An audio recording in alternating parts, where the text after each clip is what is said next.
আল্লাহর জমিনে আল্লাহ পাক রব্বুল আলামিনের কথা চলবে। কি বলেন, ঠিক কিনা? কোন নাস্তিক মুরতাদের কথা চলবে না। জোরে বলেন ঠিক কিনা ইমানদার লোক?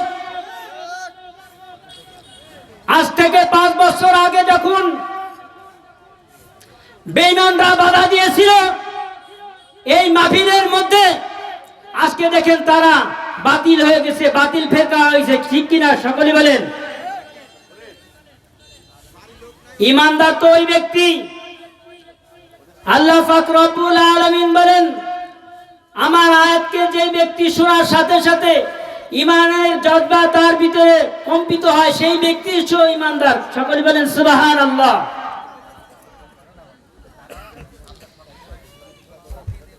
কোরআনের আলোচনা ভালো লাগবে না ওই ব্যক্তিদের জন্য যারা বেঈমান। আজকে এখানে কোরআনের আলোচনা করা হবে, থানা থেকে পারমিশন নেওয়া লাগবে, অমুকের কাছ থেকে পারমিশন নিতে হবে, অমুক জজের কাছ থেকে পারমিশন নিতে হবে। কেন রে ভাই? কোরআনের আলোচনা করবে, কোরআন হাদিসের আলোচনা চলবে, আল্লাহর জমিনে আল্লাহর দ্বীন আলোচনা চলবে। তোমার মতো নাবাক মানুষের মধ্যে থেকে কেন আলোচনা করার জন্য পারমিশন নিতে হবে? ঠিক বলেন?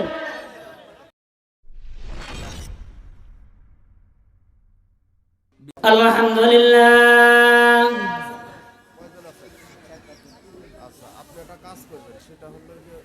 نحمده ونستعينه ونستغفره ونؤمن به ونتوكل عليه ونعوذ بالله من شرور أنفسنا ومن سيئات أعمالنا. من يهده الله فلا مضل له ومن يضلله فلا هادي له. ونشهد أن لا إله إلا الله وحده لا شريك له. ونشهد أن سيدنا وسندنا وحبيبنا ومولانا محمد الذي أرسله بالحق بشيرا ونذيرا وداعيا إلى الله بإذنه وسراجا وقمرا منيرا. فقد قال الله تعالى في كلامه المجيد والفرقانه الحميد: إن الله ملائكته يصلون على النبي يا أيها الذين آمنوا صلوا عليه وسلموا تسليما. اللهم صل على سيدنا مولانا محمد وعلى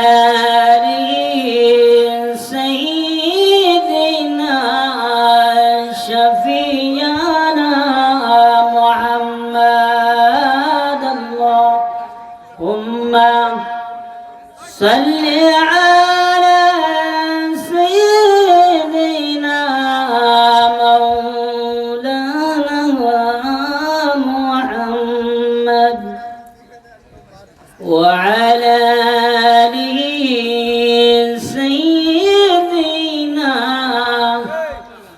شفيعنا محمد جدر بيرتهم থাকতো সকল বেঈমান যাদের ভয় না তুই, থাকতো সকল বেঈমান সেই বীরেরা কইরা তোরা কোথায় গেল সেই মান। আল্লাহুম্মা সাল্লি আলা سيدنا مولانا وعلى آله سيدنا شفيعنا محمد بلغ العلا بكماله كشف الدجى بجماله حسنت جميع خصاله صلوا عليه وآله تیرے معراج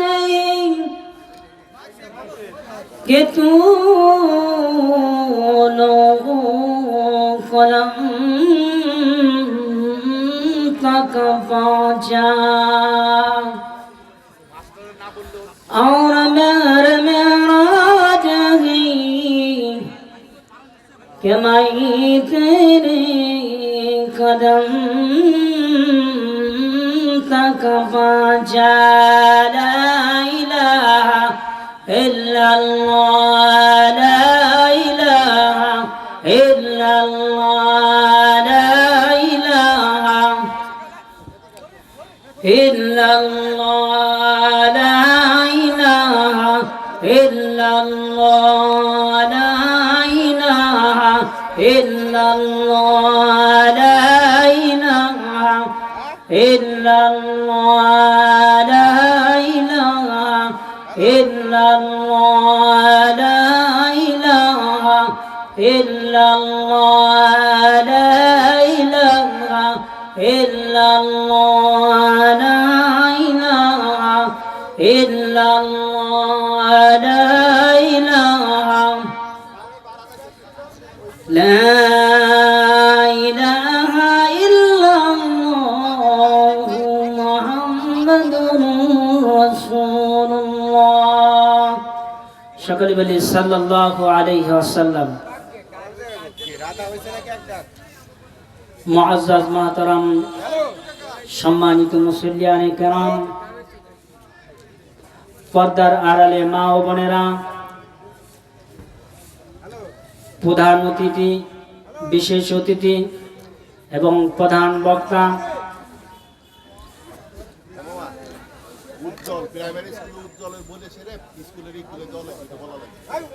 আসসালামু আলাইকুম ওয়া রাহমাতুল্লাহি ওয়া বারাকাতুহু। সেই মহান তাআলার দরবারে লক্ষ লক্ষ কোটিতে কোটিতে শুকরিয়া, যে মহান প্রভু আপনাকে এবং আমাকে অতি ভালোবেসে অতি আদর করেন। লক্ষ মানুষের ভিড় থেকে, হাজারো মানুষের ভিড় থেকে যেই মহান তাআলা আপনাকে এবং আমাকে অতি ভালোবেসে সুন্দর এই দিনে মজলিসের মধ্যে আপনাকে এবং আমাকে বসার তৌফিক দান করলেন, সেই মহা মুনিবের দরবারে সবাই মিলে শুকরিয়া আদায় করি। সবাই বলি আলহামদুলিল্লাহ। আর একটু জোরে সরে বলি, সকলে বলি আলহামদুলিল্লাহ।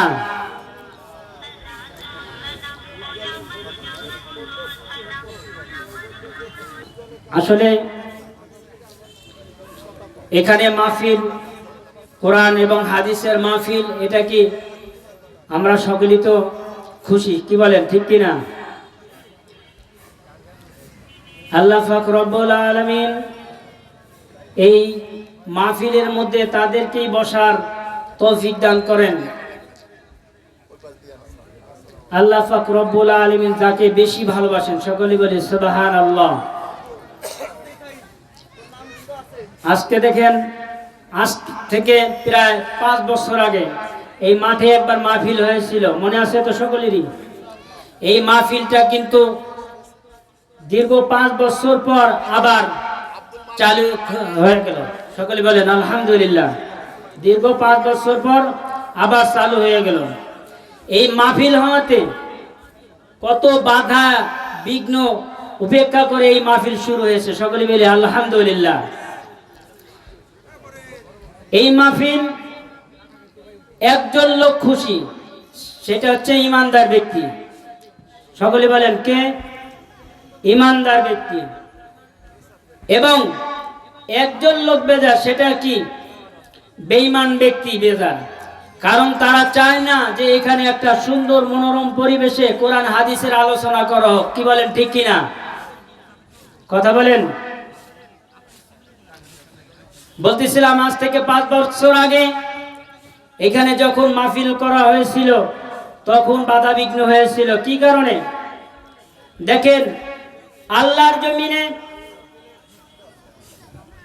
আল্লাহ পাক রব্বুল আলামিনের কথা চলবে। কি বলেন, ঠিক কিনা? কোন নাস্তিক মুরতাদের কথা চলবে না। জোরে বলেন, ঠিক কিনা ইমানদার লোক? আজ থেকে 5 বছর আগে যখন বেঈমানরা বাধা দিয়েছিল এই মাহফিলের মধ্যে, আজকে দেখেন তারা বাতিল হয়ে গেছে, বাতিল ফেরকা হয়েছে। ঠিক কিনা সকলে বলেন? ইমানদার তো ওই ব্যক্তি, আল্লাহ পাক রব্বুল আলামিন বলেন, আমার আয়াতকে যে ব্যক্তি শোনার সাথে সাথে ইমানের জজ্বা তার ভিতরে কম্পিত হয়, সেই ব্যক্তি ইমানদার। সকলে বলেন সুবহানাল্লাহ।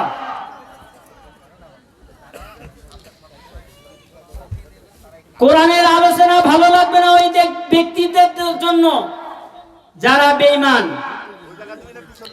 আজকে এখানে কোরআনের আলোচনা করা হবে, থানা থেকে পারমিশন নেওয়া লাগবে, অমুকের কাছ থেকে পারমিশন নিতে হবে, অমুক জজের কাছ থেকে পারমিশন নিতে হবে। কেন রে ভাই? কোরআনের আলোচনা করবে, কোরআন হাদিসের আলোচনা চলবে, আল্লাহর জমিনে আল্লাহর দ্বীন আলোচনা চলবে। তোমার মতো নাবাক মানুষের মধ্যে থেকে কেন আলোচনা করার জন্য পারমিশন নিতে হবে? ঠিক বলেন।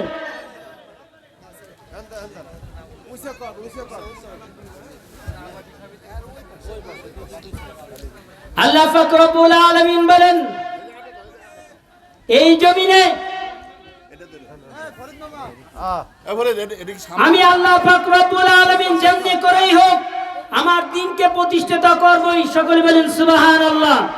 ওয়ালাউ কারিহাল কাফিরুন, তাদেরকে কাফেরদের যারা আছে, কাফেরদের জ্বালা পুরো উঠুক আর না উঠুক, আমি আল্লাহ পাক রব্বুল আলামিন আমার জমিনে আমার দ্বীনকে কায়েম করেই ছাড়ব। সকলে বলেন সুবহানাল্লাহ। আল্লাহর জমিনে আল্লাহর দ্বীন কায়েম চান কি চান না? সকলে বলেন। আগুন আসতেছে, সকলে বলে আলহামদুলিল্লাহ। কি আসতেছে? আগুন আসতেছে ইনশাআল্লাহ। সকলে বলেন ইনশাআল্লাহ। বাংলাদেশের আলোড়ন সৃষ্টিকারী মাওলানা মোহাম্মদ মুফতি আমির হামজা আসতেছেন ইনশাআল্লাহ। সকলে বলেন ইনশাআল্লাহ। আজকে দেখেন, যারা চোর, গুন্ডা, বদমাইশ এবং সন্ত্রাস সবাই কিন্তু জেলের বাইরে ছিল। সকলে বলেন ঠিক কিনা? আরে তার শিশু অনেক শুনেছেন, ওয়াজ অনেক শুনেছেন, আজকে শুনবেন গরম ওয়াজ। সকলে বলেন আলহামদুলিল্লাহ।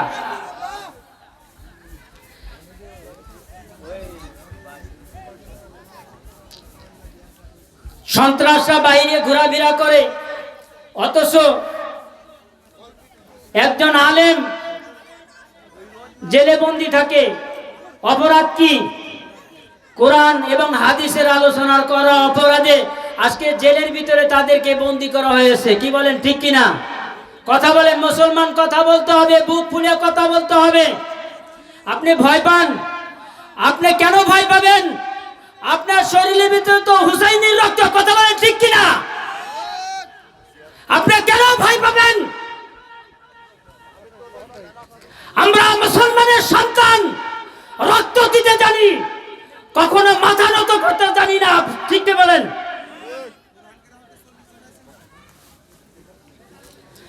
যেই শরীরের ভিতরে হুসাইনের রক্ত আছে, রাসূল সাল্লাল্লাহু আলাইহি ওয়াসাল্লামের উম্মতের রক্ত আছে, তাদেরকে কখনোই পিছপা হওয়া যাবে না। কি বলেন, ঠিক কিনা?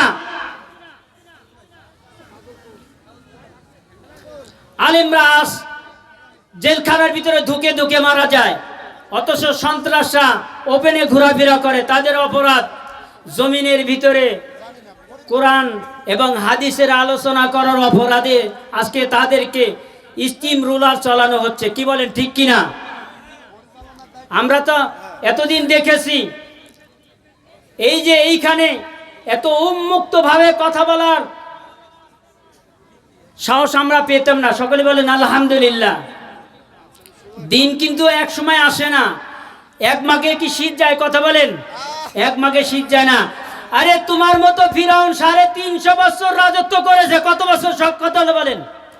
350 বছর রাজত্ব করেছেন, শেষ পর্যন্ত নীল নদের পানি খায় আল্লাহ পাক রব্বুল আলামিন তাকে সুবাই মেরেছে। কি বলেন, ঠিক কিনা?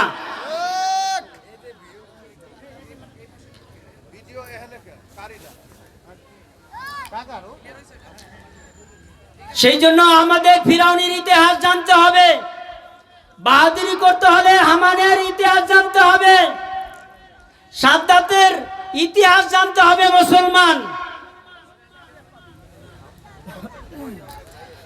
আল্লাহর দ্বীনকে কায়েম করার জন্য, এই কোরআন হাদিস প্রতিষ্ঠা করার জন্য আপনার তাজা রক্তও যদি গায়ের থেকে ঝরাতে হয় তবু আমরা প্রস্তুত আছি। মুসলমান, ঠিক কি বলেন? আল্লাহ পাক রব্বুল আলামিন যেই জন্য আমাদেরকে দুনিয়াতে পাঠাইছেন, এই পৃথিবীর ভিতরে আল্লাহ পাক রব্বুল আলামিন যখন আদমকে পাঠালেন, আল্লাহ পাক রব্বুল আলামিন আদমকে তো না পাঠাতে পারতেন। কি বলেন? পারতেন না? কি বলেন? আল্লাহ পাক রব্বুল আলামিন আদমকে এই পৃথিবীতে না পাঠাতেও পারতেন, কিন্তু আল্লাহ পাক রব্বুল আলামিন এই পৃথিবীতে তার দ্বীনকে কায়েম করার জন্য, প্রতিষ্ঠিত করার জন্য হযরত আদম আলাইহিস সালাতু ওয়াস সালামকে পাঠালেন। সকলে বলি সুবহানাল্লাহ। হযরত আদম আলাইহিস সালাতু ওয়াস সালাম থেকে শুরু করে হযরত মুহাম্মদুর রাসূলুল্লাহ, সকলে বলি সাল্লাল্লাহু আলাইহি ওয়াসাল্লামের এই জামানা পর্যন্ত, আজ পর্যন্ত যত নবী রাসূল দুনিয়াতে এসেছেন সকলেরই দাওয়াত ছিল একটাই, লা ইলাহা ইল্লাল্লাহু মুহাম্মাদুর রাসূলুল্লাহ। লা ইলাহা ইল্লাল্লাহু মুহাম্মাদুর রাসূলুল্লাহ, আল্লাহ ছাড়া কোনো ইলাহ নাই, রাসূল সাল্লাল্লাহু আলাইহি ওয়াসাল্লাম তার বান্দা এবং প্রেরিত রাসূল। এতটুকু তো অর্থ না। কি বলেন? রাসূল সাল্লাল্লাহু আলাইহি ওয়াসাল্লাম কাফেরদের কাছে যা যদি বলতেন যে আল্লাহকে আল্লাহ মানো, আমাকে নবী মানো বা না মানো, রাসূল সাল্লাল্লাহু আলাইহি ওয়াসাল্লাম কি মার খেতেন? কথা বলেন, জীবনে মার খেতেন না। তার কথা ছিল একটাই, এই আল্লাহর জমিনে আল্লাহর দ্বীনকে কায়েম করতে হবে। সেই জন্যই তো রাসূল সাল্লাল্লাহু আলাইহি ওয়াসাল্লাম মার খেয়েছেন। কি বলেন, ঠিক কিনা?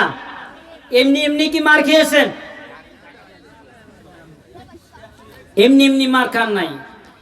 সুতরাং আমিও বলতে চাই, হে মুসলমান, আপনাকে ভাবতে হবে যেই দ্বীনকে কায়েম করার জন্য, যেই দ্বীনকে প্রতিষ্ঠা করার জন্য তাজা রক্ত হুসাইন রাদিয়াল্লাহু তাআলা আনহু কারবালার ময়দানে ঢেলে দিয়েছেন, সেই রক্ত সেই শরীরের ভিতরে আপনাকে আমাকেও আছে। সকলে বলি সুবহানাল্লাহ। আল্লাহ পাক রব্বুল আলামিন আপনাকে সৃষ্টি করলেন, পাঠালেন দুনিয়াতে, যেই মহান প্রভু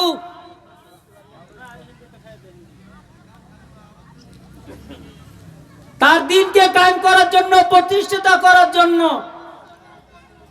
আপনার তাজা রক্ত যদি ঢেলে দেন আমাদের কোনো সমস্যা আছে? কথা বলেন। যেই মহান আল্লাহ পাক রব্বুল আলামিন রক্ত দিয়েছেন, সেই মহান পাক রব্বুল আলামিনকে আমরা আবার দান করব। যার জিনিস সেই নিয়ে যাবে। কি বলেন, ঠিক কিনা? সুতরাং মুসলমানদেরকে বলতে চাই, কোন নাস্তিক মুরতাদদের দেখে আমাদের ভয় পাওয়া চলবে না। সকলে বলি আলহামদুলিল্লাহ। বলতেছিলাম যে ওয়াজ তো অনেক শুনেছেন, আজকে একটু ভিন্ন ধরনের ওয়াজ শুনবো। সকলে বলি আলহামদুলিল্লাহ। একটা ঘটনা বলি। আজ থেকে মাত্র 2 বছর আগে, কত বছর আগে?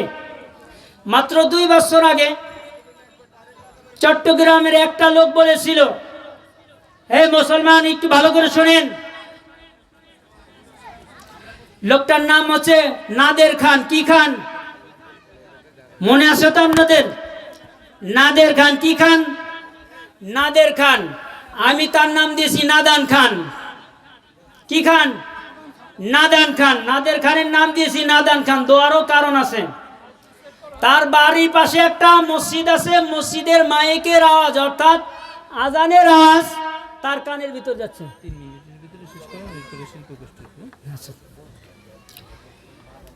এই নাদের খান বলেছিল যে আজানের আওয়াজ আমার কানে ভালো লাগে না, এবং একটা লিখিত দিয়ে কমিটির কাছে বলেছিল যে আপনারা সাউন্ড যাতে কম দিয়ে সংযুক্ত করে আপনাদের এই বাউন্ডারি অর্থাৎ সীমাবদ্ধের ভিতরে আপনারা এই সাউন্ডটা রাখেন।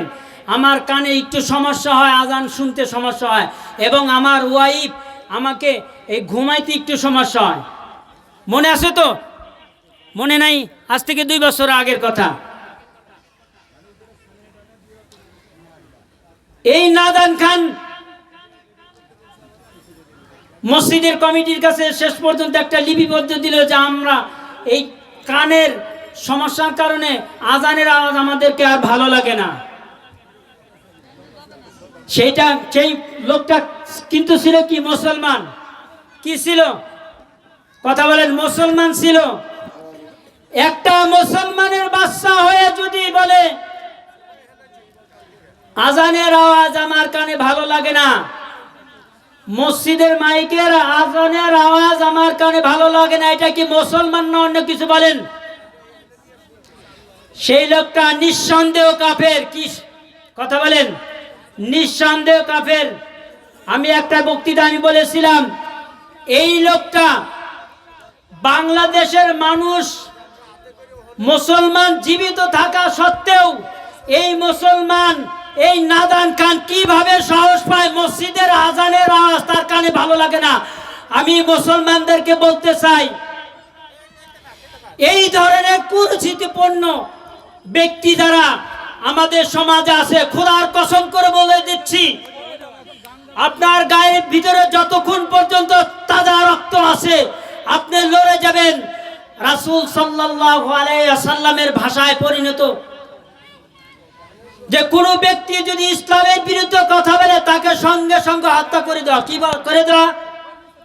কথা বলেন। ভয় পাচ্ছেন আপনারা? আমি ভয় পাই না, কারণ আমি কথা বলি কোরআনের। সকলে বলি আলহামদুলিল্লাহ। কার কথা বলি?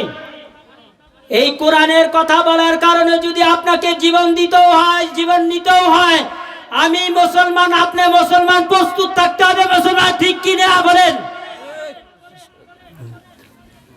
এই নাদান খানের বলেছিলাম তোমার জন্য ভারত ওপেন আছে, ভারতের দরজা খোলা আছে, তুমি চলে যাও বাংলাদেশের জমিনে। এই বাংলাদেশের জমিনে প্রত্যেকটা মসজিদে আজানের আওয়াজ হবে। তোমার মতো নাদান খান এই বাংলাদেশের প্রয়োজন নাই। কি কে বলেন?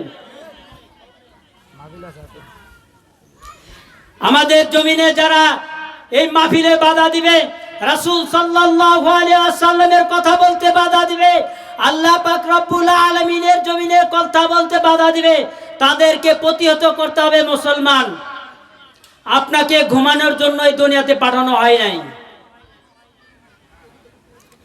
যাই হোক, আল্লাহ পাক রব্বুল আলামিন আমাদেরকে এই কোরআন নিয়ে বেঁচে থাকার তৌফিক দান করুক। সবাই বলি আমিন। এবং রাসূল সাল্লাল্লাহু আলাইহি ওয়াসাল্লামের আদর্শের উপর আমাদেরকে চলার তৌফিক দান করুক। সকলে বলি আমিন। আখিরু দাওয়ানা আলহামদুলিল্লাহি রাব্বিল আলামিন। আসসালামু আলাইকুম ওয়া রাহমাতুল্লাহি ওয়া বারাকাতুহু।